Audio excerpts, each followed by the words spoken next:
After 31 years with the FBI, Mark Felt has retired. But in his final days as Bob Woodward's deep throat informant, he exposes a conspiracy and helps end a corrupt administration. And so we leave with high hopes, in good spirit,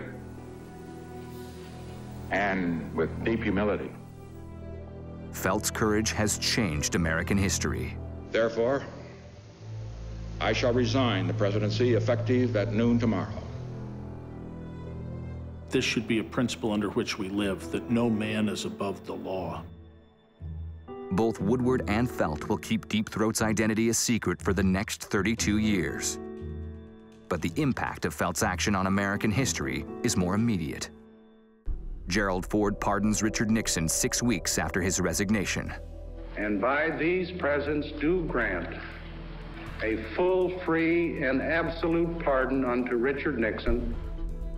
The decision is credited with Ford's loss to Jimmy Carter in 1976. There's a massive amount of distrust within society of what government is doing. There's the feeling that the wool is being pulled over your eyes.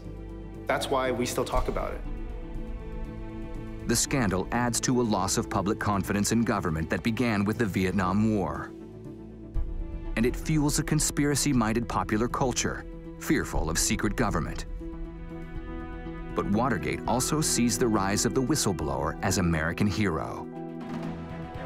And this empowers a new generation of investigative journalists who dig deeper and challenge authority. I think right after Watergate, you saw sort of a golden age in journalism where bright minds came out and they really wanted to expose corruption.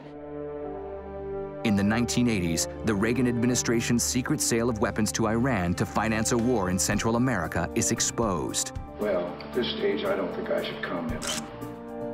In the 1990s, Jeffrey Wingen goes to the press rather than to law enforcement to reveal how tobacco companies intentionally manipulate the nicotine content of cigarettes.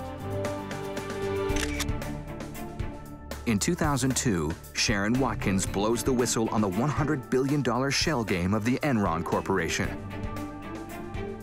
Ever since Watergate, debates have raged over who is the traitor and who is the hero. Now we're really conscious about how we identify who's anonymous and why they want to stay anonymous, and whether or not it's a legitimate thing to protect those people. Watergate changes the rules of reporting. Before the scandal, the private dalliances of President Kennedy were off limits. 2 decades later, details of cigars in Monica Lewinsky's blue dress become front-page news, and Clinton's impeachment is seen by many as a payback for Watergate. Its lasting legacy is to show how American journalism can be part of a broader institutional story about keeping checks on power.